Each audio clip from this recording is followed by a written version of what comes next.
এই জাদুবিদ্যা সত্য। এবং এখনকার অনেক ভণ্ড যে কবিরাজগুলো বের হয়েছে, এরা জিনকে তাবে করে নিয়ে এই জিনদের মধ্য দিয়ে মানুষের মধ্যে জাদু ছড়িয়ে দিয়েছে এবং এর ফলশ্রুতিতে বহু পরিবার ধ্বংস হয়ে যাচ্ছে। এই জাদুবিদ্যা সত্য। আরো একটা জিনিস সত্য, নবী সাল্লাল্লাহু আলাইহি ওয়াসাল্লাম বলেছেন ইন্না আইনাল হক, চোখের নজর সত্য। নবী করিম সাল্লাল্লাহু আলাইহি ওয়াসাল্লাম বলেছেন চোখের বদনজর সত্য। যে আমরা বলি ফেসবুকে এত বেশি ছবি দিয়েন না ভাই, ছবি তুলেন না, ছবি তুলেন না, বারবার যে বলি নিষেধ করি। কারণ কি জানেন? একটাই কারণ, বিকজ চোখ লাগাটা সত্য। মানুষের চোখ লাগে, এই কথা শুনলে অনেক মজুমদাররা হাসবে না? কথা বুঝতে পারেন নাই? কিন্তু এটা সত্য, কারণ নবী করিম সাল্লাল্লাহু আলাইহি ওয়াসাল্লাম যা বলেছেন সাদাকাল্লাহু ওয়া সাদাকা রাসূলুহুল কারীম। নবী যা বলেছেন, আল্লাহ যা বলেছেন চিরায়ত সত্য, এর বাইরে কোনো সত্য আছে? আচ্ছা দেখেন, আমি বললাম যে জাদুবিদ্যা সত্য। এই জাদুবিদ্যার চর্চা মানুষ করে, এখনো করে, এবং এই জাদু দিয়ে মানুষের ক্ষতি করার জন্য জিনের প্রয়োজন হয়, দুষ্ট জিন। এই জিনগুলোকে মানুষ তাবে করে মানুষের ক্ষতি করার চেষ্টা করে। দেখবেন এখন গ্রামে গঞ্জে শহরে সব জায়গায় ছড়িয়ে পড়েছে না? দেখবেন, খুব সতর্ক থাকবেন। আমি পরে সলিউশন বলছি আপনাদেরকে। আরেকটা বলেছি, নবী সাল্লাল্লাহু আলাইহি ওয়াসাল্লাম বলেছেন চোখের বদনজর এমন সত্য যে একটা উটকে এই রান্নার ডেকচির মধ্যে ঢুকাই ফেলতে পারে। আর একটা উট খুব সুন্দর ভালো, আপনি দেখছেন মাশাআল্লাহ বলেন নাই, নজর লেগেছে, উটটা মারা গেছে দেন, তারপর তাকে জবাই করে খেয়ে ফেলতে হয়েছে। একজন সাহাবী গোসল করছিলেন, গোসল, এটা হাদিসে সহিহ। এই আলেম ওলামা যারা আছেন তারা জানেন যে এই হাদিসে সহিহ। একজন সাহাবী গোসল করছেন, তার গায়ের চামড়াটা খুব সুন্দর ছিল, একদম স্কিনটা অনেক সুন্দর থাকে না এমন কিছু মানুষ? আচ্ছা, এখন আরেকজন সাহাবী এই গোসল দেখছেন দূর থেকে, দেখে বলছেন যে কি চমৎকার তার শরীরের রংটা, যেন কুমারী নারীর মতো, অনেকটা এমন একটা কথা তিনি বলেছিলেন।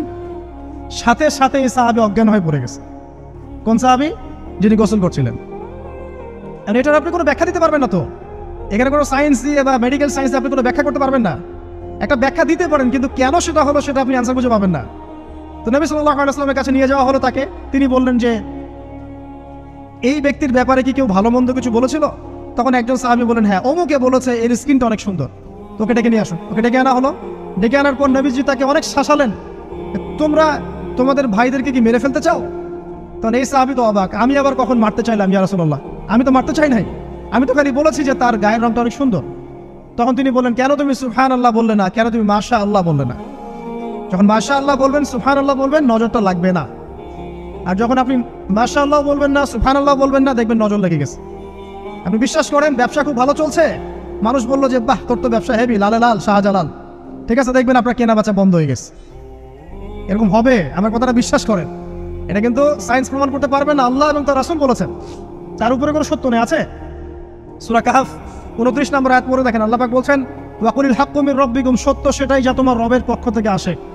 ফামান শাআ ফালইউমিন, যার ইচ্ছা হয় বিশ্বাস করুক, ওয়ামান শাআ ফালইয়াকফুর, যার ইচ্ছা হয় সে অস্বীকার করুক।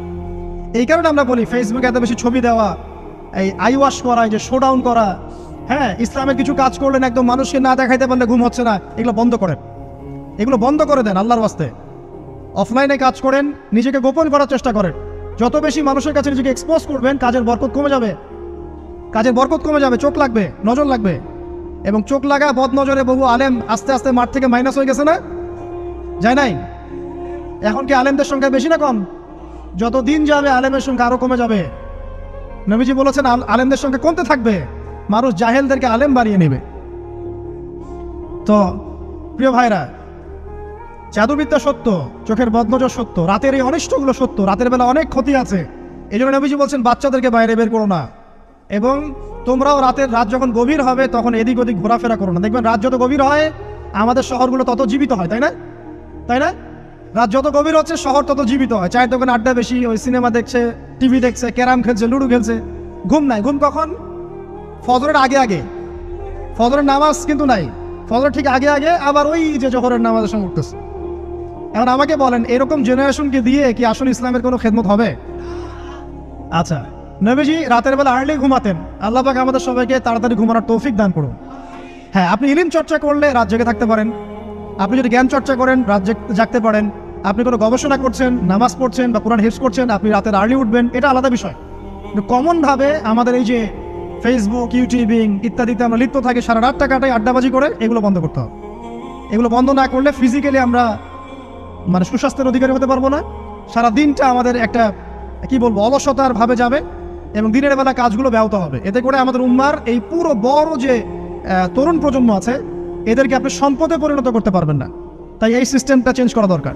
নবীজি রাতের বেলা এই সূরা বাকারার শেষে 3টা আয়াত তেলাওয়াত করতেন। আমরা করবো ইনশাআল্লাহ। ইনশাআল্লাহ। আরেকটা আমল বলে দেই, নবী করিম সাল্লাল্লাহু আলাইহি ওয়াসাল্লাম রাতের বেলা সূরা মুলক তেলাওয়াত করতেন। কোন সূরা? এটা কোন সূরা? তাবারাকাল্লাযী বিয়াদিহি। কয়টা আয়াত আছে? 30টা আয়াত আছে। নবীজি বলেছেন সাল্লাল্লাহু আলাইহি ওয়াসাল্লাম যে এই সূরা আপনাকে কবরের আযাব থেকে বাঁচাবে। কবরের আযাব থেকে তো ভাই বাঁচা খুব সহজ নাকি?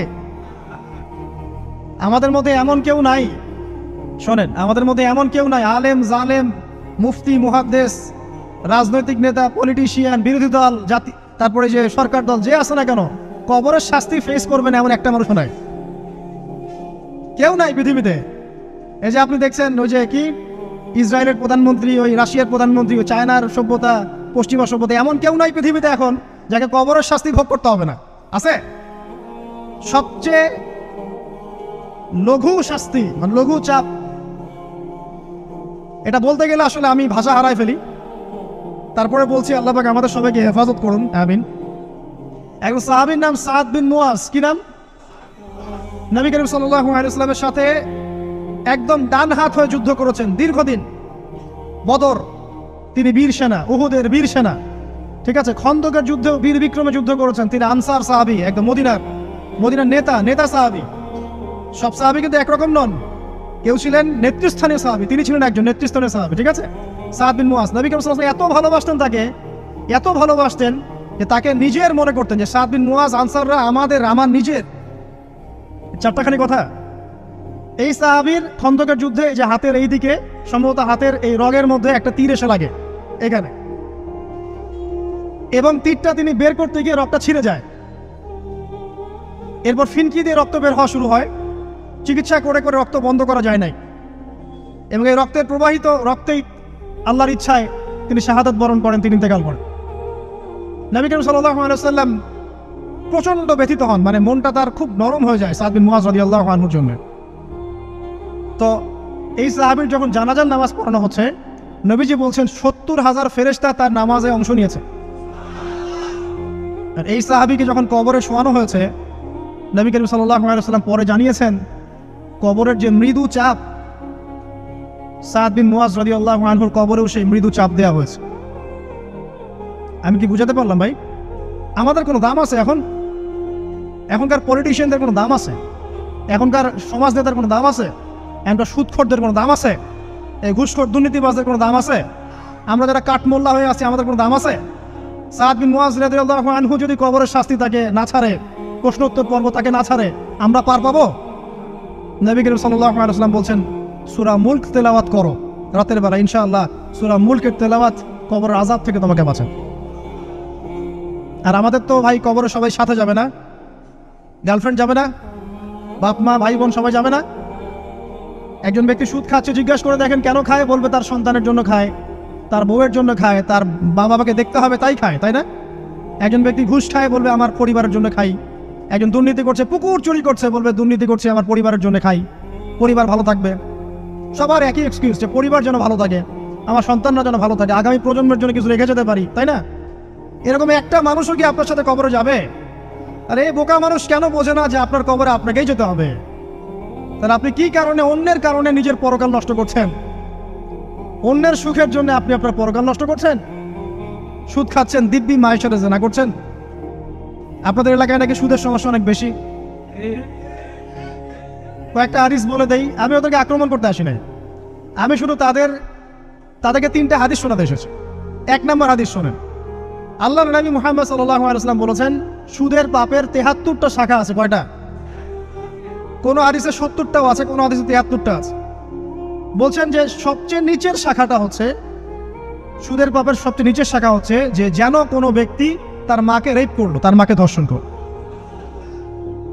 1 দিরহাম যে ব্যক্তি সুদ খায়, সহিহ বুখারীতে আরেকটা হাদিস এসেছে, সে যেন 36টা মেয়েকে ধর্ষণ করলো।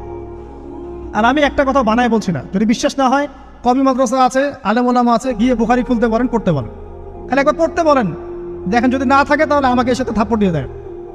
যদি না থাকে হাদিস এটা, তাহলে আমার গালে একটা থাপ্পড় দিয়ে যায়।